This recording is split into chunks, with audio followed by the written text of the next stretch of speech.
الحمد لله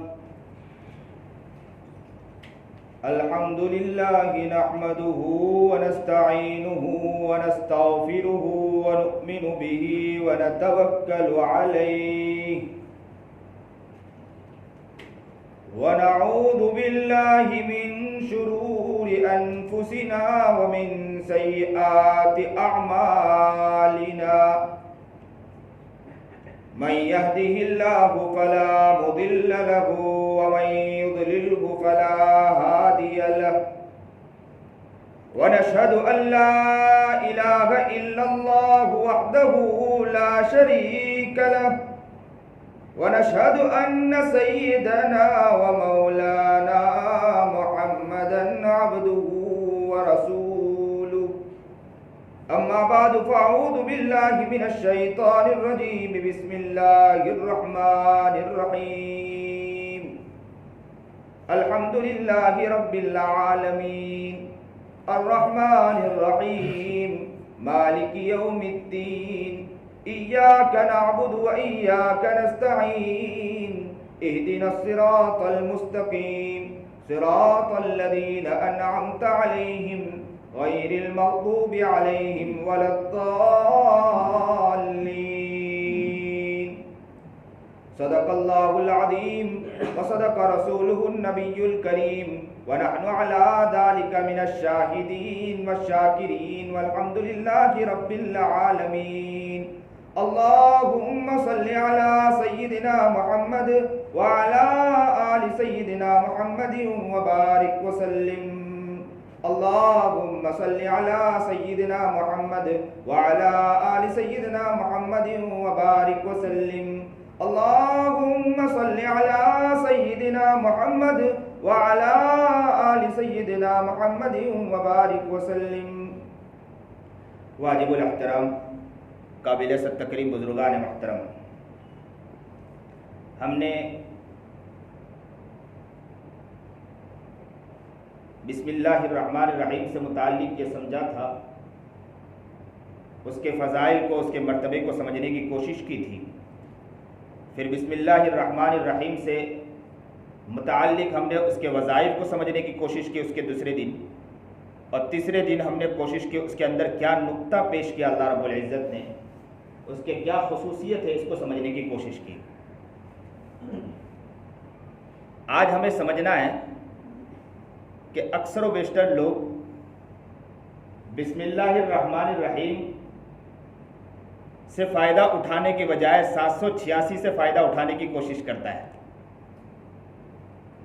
اکثر جگہ پر دیکھا گیا کہ وہ خط کی شروعات کس سے کرتا ہے؟ 786 سے کرتا ہے، جبکہ نبی کریم جناب سرکار دو عالم صلی اللہ علیہ وسلم جب بھی خط لکھا کرتے تھے کس سے لکھا کرتے تھے؟ بسم اللہ الرحمن الرحیم. اور احادیث مبارکہ میں نبی کریم جناب سرکار دو عالم صلی اللہ علیہ وسلم نے فرمایا کہ جو بھی کام بسم اللہ سے شروع کیا جائے تو وہ کام مکمل ہوتا ہے، اور کام بسم اللہ سے نہ شروع کیا گیا وہ کام نامکمل رہتا ہے. حدیث کا خلاصہ ہے. تو اسی لیے اکثر و بیشتر جگہ دیکھا گیا کہ لوگ 786 کو بہت قابل سمجھتے ہیں، بہت اس کا خیال رکھتے ہیں. جگہ جگہ گھروں کے اوپر دیکھا گیا تختہ لگایا گیا، 786 کا تختہ لگایا گیا. بہت سی جگہ پر لوگ اپنے شادی کا کارڈ بناتے ہیں، اس پر لکھتے ہیں 786 تاکہ برکت مل جائے. اب آپ کو یہ سمجھنا ہے کہ 786 یہ بسم اللہ الرحمن الرحیم کا عدد ہے، ہم مانتے ہیں.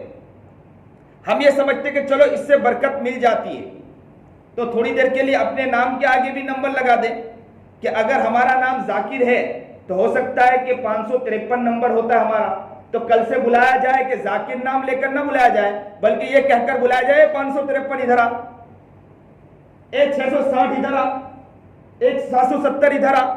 اسے بسم اللہ اسے نام لے کر نہ بلایا جائے. جب ہم یہاں یہ کہتے ہیں کہ بسم اللہ الرحمن الرحیم کا ادب ہمارے دلوں میں اتنا ہے، یاد رکھو اگر اس کا نام ہی ہم اس کو پڑھیں گے نہیں تو اس کی برکت ہمیں کہاں تک حاصل ہوگی. اور یہاں تک کہ نبی کریم جناب سرکار دو عالم صلی اللہ علیہ وسلم جب بادشاہ کو خط لکھ رہے تھے تو سامنے جو بادشاہ تھا وہ بھی تو مسلمان نہیں تھا نا. سامنے جو بادشاہ تھا وہ بھی مسلمان نہیں تھا، اور اسے نبی کریم جناب سرکار دو عالم صلی اللہ علیہ وسلم خط لکھ رہے ہیں تو بسم اللہ الرحمن الرحیم سے شروع کر رہے ہیں، اور آقا نامدار جناب سرکار دو عالم صلی اللہ علیہ وسلم سے زیادہ سمجھدار تو ہم تو نہیں نا، اور اللہ کے رسول جناب سرکار دو عالم صلی اللہ علیہ وسلم میں جتنا ادب و احترام تھا اس سے بڑا ادب و احترام تو ہو سکتا ہے ہم میں تو نہیں ہوگا، اور آقا نامدار جناب سرکار دو عالم صلی اللہ علیہ وسلم ہر کام سے پہلے ہر چیز سے پہلے بسم اللہ الرحمن الرحیم سے شروعات کرتے تھے۔ تو یہ ایک مسئلہ یاد رکھنا چاہیے کہ 786 الگ بات ہے کہ بسم اللہ کا عدد ہے، اگر کوئی صرف اس لیے کہ 786 کا ادب کرتا ہے کہ بسم اللہ کا عدد ہے تو یہ الگ بات ہے، لیکن اس سے برکت مل جائے یہ غلط بات ہے۔ کوئی یہ لگا کر یہ سمجھے کہ 786 لکھ لیا جائے، اب تو ماشاءاللہ کافی ماحول بن گیا ہمارے علاقوں کے اندر، ہر جگہ جگہ پر ماحول بن گیا، ورنہ یہ پہلے کے دور میں بہت زیادہ تھا، اب کے دور میں ماشاءاللہ شعور بڑھتا چلا گیا، شعور بیدار ہوتا چلا گیا، ورنہ آپ پورے احادیث مبارکہ کنگال ڈالیں، نبی کریم جناب سرکار دو عالم صلی اللہ علیہ وسلم سے سمجھدار ہم نہیں ہیں، اور نبی کریم جناب سرکار دو عالم صلی اللہ علیہ وسلم نے کہیں بھی 786 کا استعمال نہیں کیا، یہاں تک کہ نہ ان کے صحابہ نے استعمال کیا، نہ تابعین نے تبع تابعین نے استعمال کیا، یہ تو بعد میں ہمارا ایک ذوق و شعور بن چکا کہ 786 اس کا عدد ہے۔ پھر تو میں ایک بات اور بھی کہوں کہ الحمدللہ رب العالمین کا بھی عدد نکال دے، الرحمن الرحیم کا بھی عدد نکال دے، اگر الحمد کا عدد نکال دے 506، الرحمن کا عدد نکال دے 708، مالک یوم الدین کا عدد نکال، اب نماز میں وہی پڑھو، اللہ اکبر 786 508 706 910، پورا ہو جائے گا کام، ضرورت ہی نہیں، عدد نکالو تو سب کا عدد نکال دو، اور پورے قرآن کریم کا عدد نکال کے عدد ہی پڑھ لو کافی ہے، تاکہ کیا برکت رہے۔ ایسا نہیں، اس لیے سمجھنے کی کوشش کریں کہ 786 یہ عدد تو ہے بسم اللہ الرحمن الرحیم کا، لیکن اس سے برکت حاصل ہو جائے یہ ہو سکتا نہیں۔ برکت کس سے ملے گا؟ بسم اللہ الرحمن الرحیم جو میرے رب نے اتارا اسی سے برکت ملے گی۔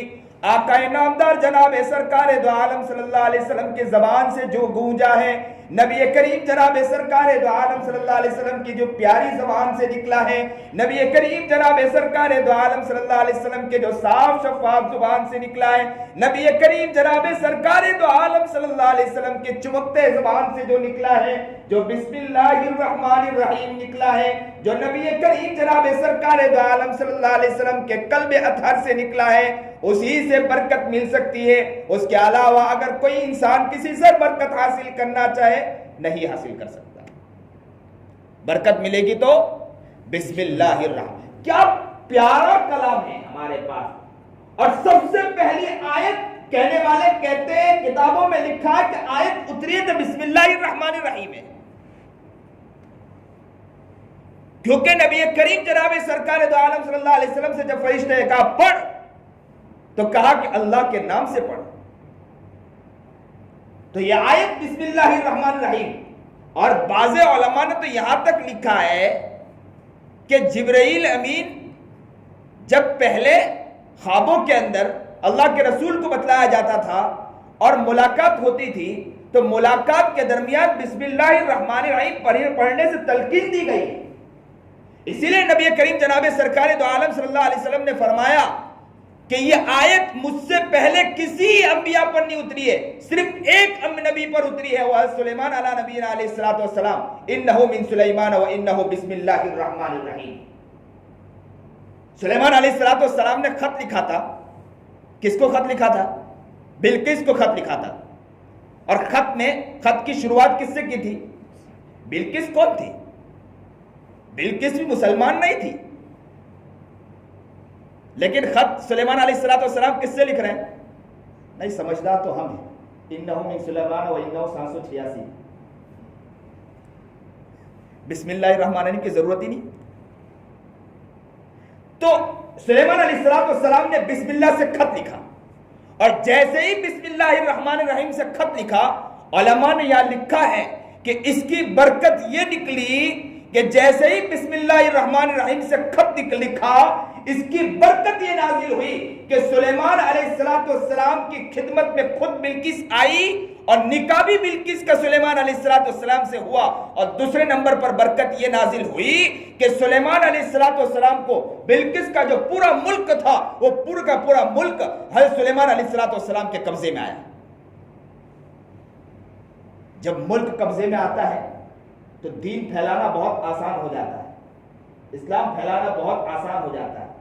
تو حضرت سلیمان علیہ السلام کے ملک میں، سلیمان علیہ السلام کے قبضے میں جو پورا ملک آیا، یہ اسی بسم اللہ الرحمن الرحیم کی برکت سے ہوا۔ تو یاد رکھیں کہ بسم اللہ الرحمن الرحیم ہی ہے، انہی سے ہم فضیلت حاصل کر سکتے ہیں۔ اس کے علاوہ اگر کوئی شخص چاہے کہ اس کے علاوہ اگر ہم کوئی پتھر 786 کا لگا دے، یا شادی کے کارڈ کے اوپر اگر 786 لکھ لے اور اسی سے برکت ملے گی، برکت نہیں مل سکتی۔ اب یہ بات یاد رکھے، کوئی یہ کہتا ہے کہ سامنے اگر بھیجا جائے تو سامنے والا اس کا ادب و احترام نہیں کرتا کارڈ کا، تو ہم کیا کریں؟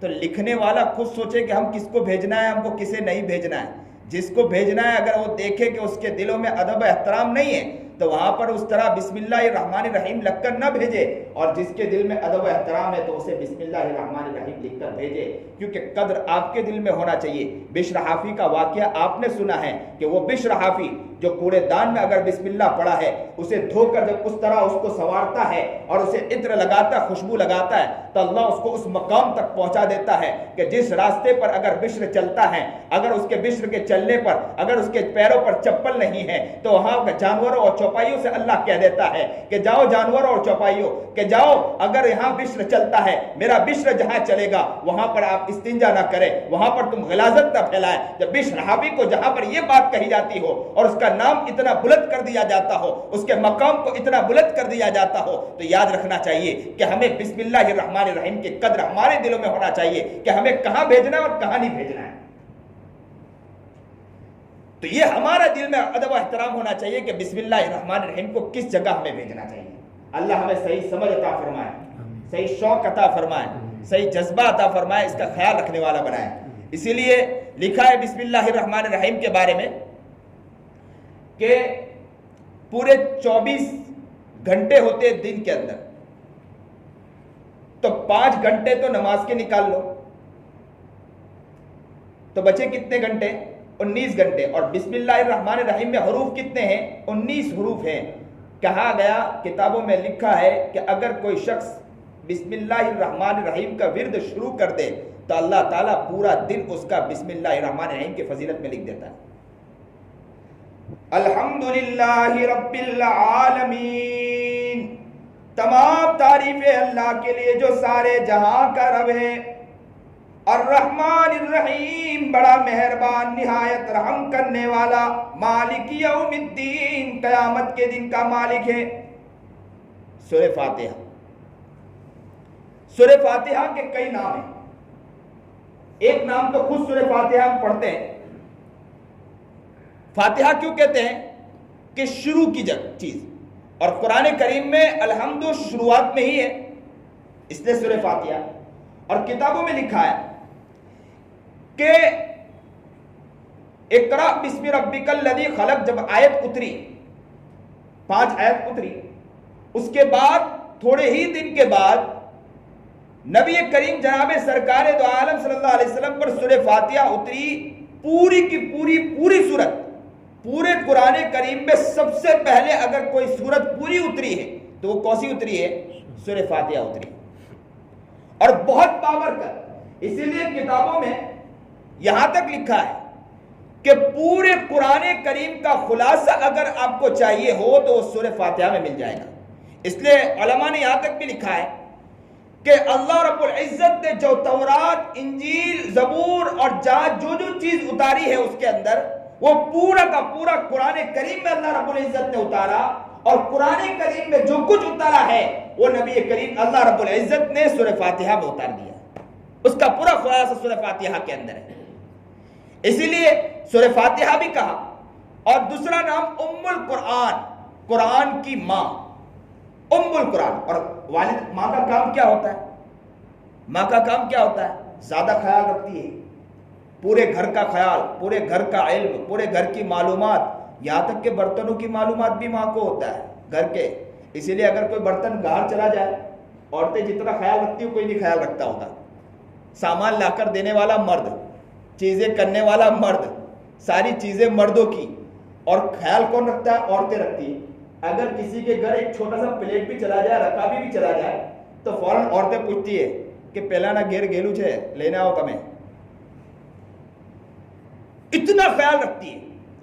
جب اللہ نے ایک مجاز ماحول بنایا گھروں کا، میں سوچتا ہوں کبھی کبھی یہ اللہ کی طرف سے کہ مرد پورے دن باہر رہتا، کبھی کبھی مرد سوچتا بھی ہوگا کہ برتن کی ضرورت، سامان لانے والا میں، پلیٹیں لانے والا میں، چیزیں لانے والا میں، اور گھر میں لا کر سب میں نے دیا، اور وہ ایک پلیٹ چلی گئی اور فکریں کس کو لگی؟ عورت کو لگی۔ چھوٹی چھوٹی چیز کی فکر عورت کو لگی۔ جتنا خیال عورت رکھتی ہے مرد اتنا خیال نہیں رکھتا ہے۔ تو میں کبھی سوچتا ہوں تو پتہ یہ چلتا ہے اگر مثال کے طور پر عورت خیال نہ رکھے نا تو مرد ہے نا جتنا کنگال ہو جائے کوئی کنگال نہیں ہوگا، کیونکہ روزانہ ایک نہ ایک سامان جائے گا اور مرد کو شرم آئے گی کہ پلیٹ لینے جاؤں، میں رکابی لینے جاؤں، بھئی ایک پلیٹ کے لیے میں اس کے گھر جاؤں۔ لیکن عورت ہوتی ہے جینے نہیں دیتی ہے، رات کو سوئے گی نہیں تو کان پکڑ کے بھائی پلیٹ لے کر آؤ، آپ کو پلیٹ گیلو اچھا تھا۔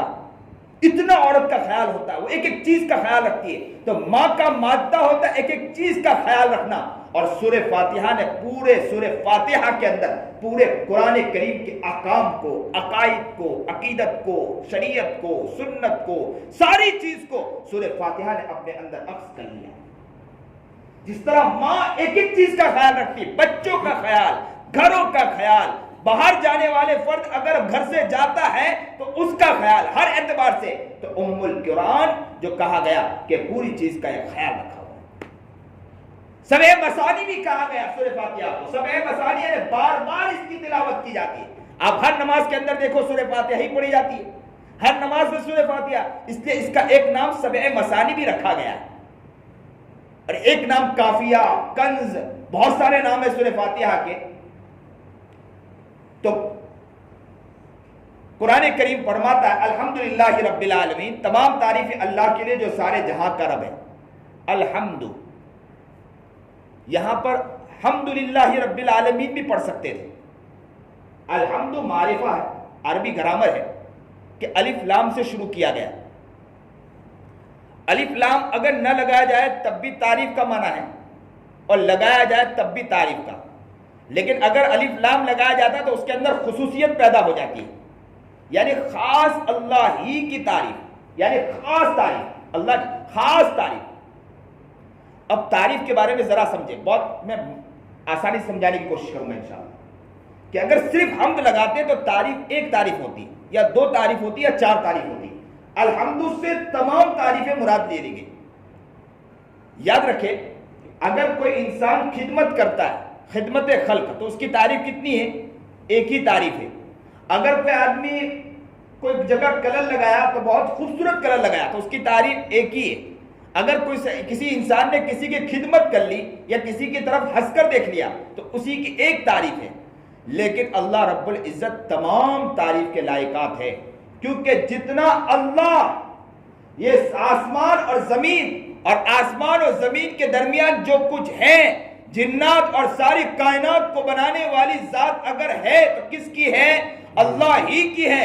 جو مکان انسان نے بنایا، جو بنگلے انسان نے بنائے، جو کارخانے انسان نے بنائے، اس کو جتنی خوبصورتی انسان نے دی ہے، لیکن اس خوبصورتی کے دماغ میں ڈالنے والی ذات اگر ہے تو کس کی ہے؟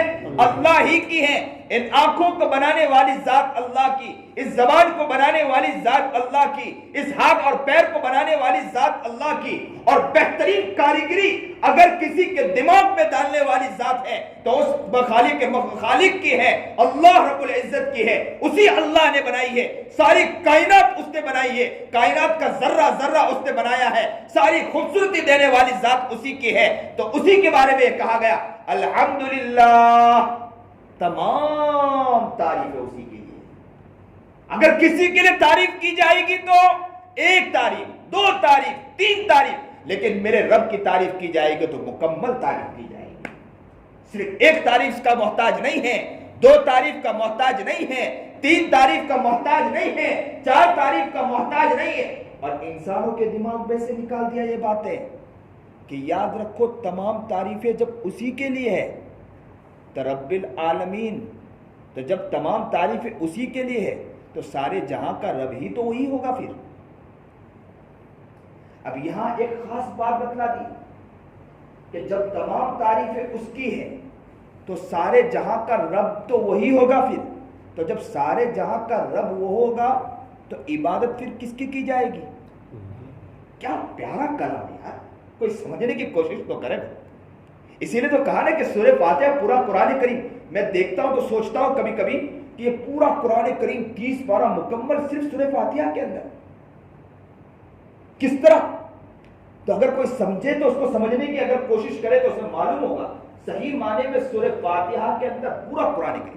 میں آج ہی مولوی صفوان بیٹھے تھے میرے ساتھ آفس میں انہیں بتلا رہا تھا کہ میرا دل چاہتا ہے کہ ایک ایک آیت لو سورہ فاتحہ کی اور اس میں الحمد شروع کرو، اور پورے قرآن کریم میں کتنی آیتیں ہیں جو اس سے منسلک ہے، اللہ سے کتنی آیت منسلک ہے اور رب العالمین سے کتنی آیتیں منسلک ہے پورے قرآن کریم، کہ ایک جگہ جمع کرو، لوگوں کو بتلاؤ کہ صرف سورہ فاتحہ کے اندر پورا قرآن کریم موجود ہے. تو تمام تعریف اللہ کے لیے کون ہے؟ جو سارے جہاں کا رب ہے. کسی اللہ والے نے یہاں تک لکھا ہے کہ اگر کسی نے صرف سورہ فاتحہ پڑھ لی، صرف سورہ فاتحہ کو سمجھنے کی کوشش کر لی، اگر اس نے پورا قرآن کریم نہیں سمجھ پایا تو اس کے لیے اتنا ہی کافی ہے پوری زندگی چلنے کے لیے. اللہ اکبر کبیرہ. تو سورہ فاتحہ نیت کریں کہ انشاءاللہ ہم اچھے انداز میں اس کو سمجھنے کی کوشش کریں گے، اس کے عقائد کو، اس کے چیزوں کو، اس کے اندر باریکیوں کو سمجھنے کی کوشش کریں گے. صحابہ کرام رضوان اللہ تعالی علیہ اجمعین 8 سال نکال دیتے تھے کہ صرف سورہ فاتحہ اور سورہ بقرہ کو سمجھنے کے لیے انہوں نے 8 سال مکمل نکال دیے سمجھنے. اللہ ہمیں صحیح سمجھ لے. اگر ہم مختصر وقت نکالے روزانہ، ہم کسی عالم کے پاس روزانہ نیت کریں انشاءاللہ 5 منٹ ہم اگر بیٹھیں گے کہ صرف ہم کو الحمدللہ رب العالمین سمجھا دیں کہ اس میں کیا لکھا ہے. اب روزانہ بیٹھے چلتے پھرتے کہیں الحمدللہ رب العالمین، تمام تعریف اللہ کے لیے جو سارے جہاں کا رب ہے. الحمدللہ رب العالمین، تمام تعریف اللہ کے لیے جو سارے جہاں کا رب ہے. کاروبار کر رہا ہے، تجارت کر رہا ہے، سامان بیچ رہا ہے، لیکن زبان پر جاری الحمدللہ رب العالمین، تمام تعریف اللہ کے لیے جو سارے جہاں کا رب ہے. دوسرے دن کا سبق لے لیں، مالک یوم الدین الرحمن الرحیم، جو رحمان اور رحیم ہے، جو رحمان اور رحیم. 5 منٹ اگر روزانہ اگر کوئی شخص اس پر کھپاتا ہے، کسی عالم کے پاس بیٹھتا ہے، تو میں کہتا ہوں کہ قرآن کریم کے کافی ذخیرہ وہ حاصل کر سکتا ہے. کوئی مشکل نہیں قرآن کریم حاصل، لیکن محنت تو کرے، شوق تو رکھے، قرآن کریم کو سمجھنے کی کوشش تو کرے، نیت کرے. اللہ ہمیں صحیح سمجھ عطا فرمائے، صحیح شوق عطا فرمائے. ایک شخص کے بارے میں آتا ہے کہ راتوں کا موسم تھا، بھر رات کے اندر اندھیری رات، اچانک کے کعبۃ اللہ کے صحن میں ایک شخص داخل ہوا. کعبۃ اللہ کے صحن میں کون داخل ہوا؟ ایک شخص داخل ہوا جو چادر اوڑھ رکھا تھا، ایسے چادر ڈال رکھا تھا. اس کے چہرے پر چادر تھا کہ اس کا چہرہ دکھ نہیں رہا تھا. اور وہ آیا کعبۃ اللہ کے پاس آیا، کعبۃ اللہ کے صحن میں آ کر رونا شروع کر دیا. اس نے خوب اللہ سے مانگنے لگا، اللہ مجھے معاف کر دے، میں بہت بڑا گنہگار ہوں، پاپی ہوں، مجرم ہوں.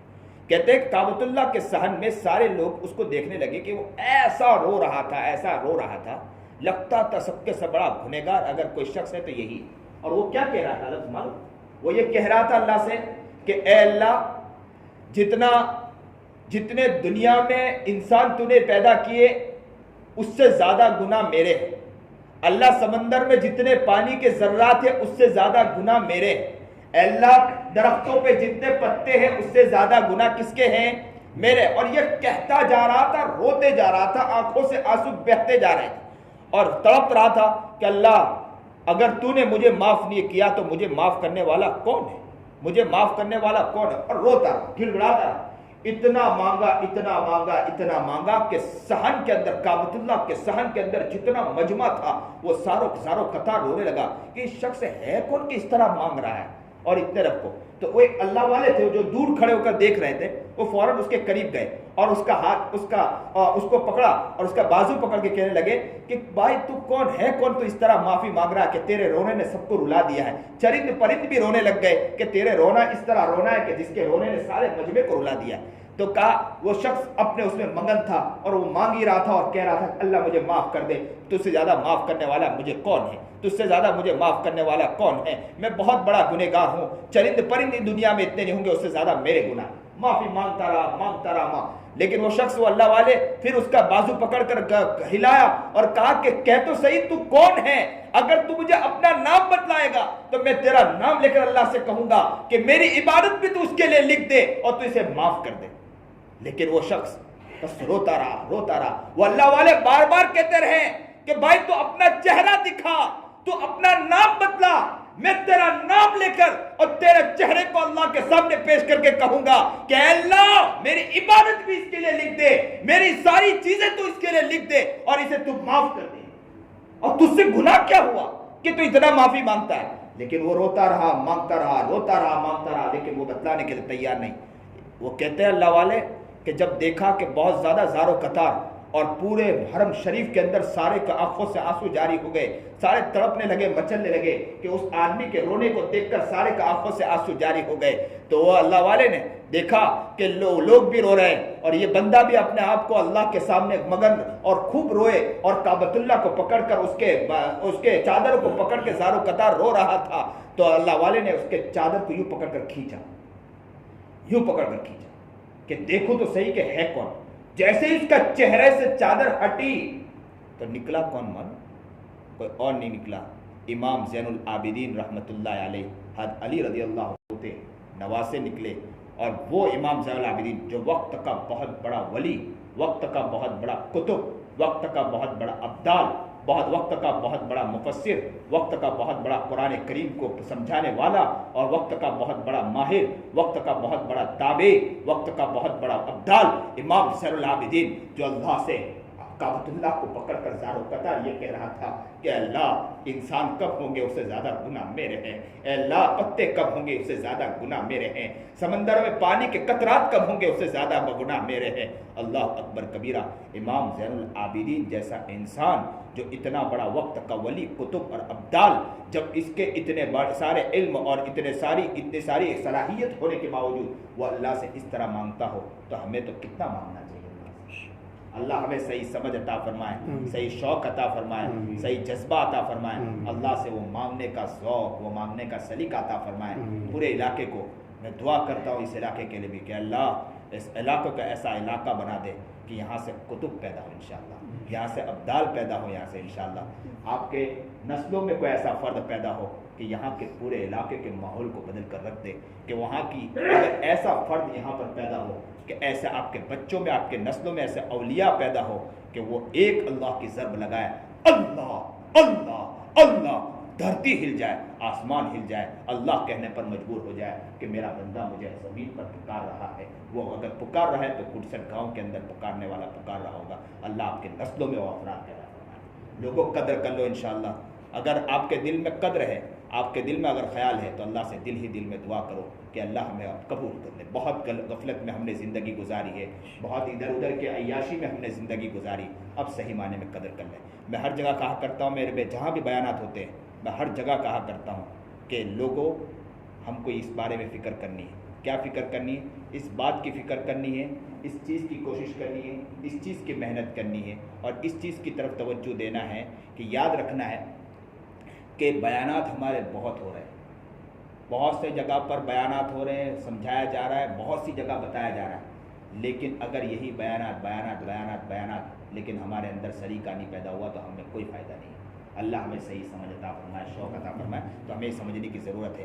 اللہ اس پر صحیح عمل کرنے کی توفیق عطا فرمائے. قرآن کریم سے متعلق جو میں نے باتیں بتلائی کہ روزانہ ہم 5 منٹ اگر نکالنے کی کوشش کریں کسی عالم کے پاس، ہم ایک ترجمہ سمجھیں گے اور ترجمہ کو یاد کریں گے انشاءاللہ. قرآن شریف کو ایک آیت پڑھیں گے اور کیا کریں گے؟ ترجمہ سمجھیں گے. روزانہ انشاءاللہ نیت کرو گے انشاءاللہ ہم روزانہ کسی عالم کے پاس بیٹھیں گے، ان کو 5 منٹ دو، اس عالم سے کہیں کہ 5 منٹ خود اپنے سامنے سے جائیے، اپنے گھر میں بلائیے۔ اکثر و بیشتر مزاج بن گیا کہ مولویوں کو اپنے گھر بلایا جاتا ہے، ہم خود ان کے پاس نہیں جاتے ہیں۔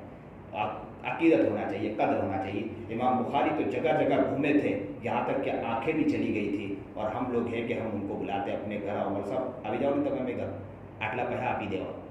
تو مزاج سے نہ بنائیں، ہم خود کوشش کریں کہ ہم ان کے خود کر جائیں۔ تیسری بات ہے کہ ایک نیت کریں گے انشاءاللہ۔ میں نے ابھی ایک قرآن شریف دیکھا کہ جس کے کافی حصے، کافی ورق پھٹے ہوئے تھے۔ نیت کریں، ایک آدمی اگر نیت کرے گا کہ انشاءاللہ ہم قرآن کریم کو اپنے گھر سے سیٹ اپ لائیں گے، چیزیں لائیں گے، اور خود میں بیٹھ کر یوں کہوں گا میرا رب کا کلام ہے، اللہ نے مجھے توفیق دے دی، اور وہاں سے اپنے ہاتھ سے سیٹ اپ لگائے، چیزیں لگائیں، اللہ مجھے قبول کر لینا، اس کے لیے اللہ مجھے قبول کر لینا، میرے پاس کچھ نہیں ہے، اللہ یہ پھٹا قرآن کریم دیکھ رہا ہوں، میں اس کے لیے اپنے آپ کو لگا رکھا ہوں۔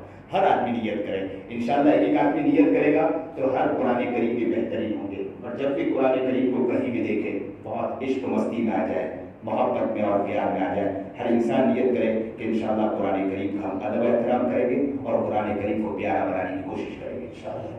اللہ ہمیں صحیح سمجھ عطا فرمائے، شوق عطا فرمائے، جذبات عطا فرمائے۔ سبحان اللہ بحمدہ، سبحان اللہ وبحمدہ، اشہد ان لا الہ الا اللہ، سبحان ربک رب العزۃ عما یصفون۔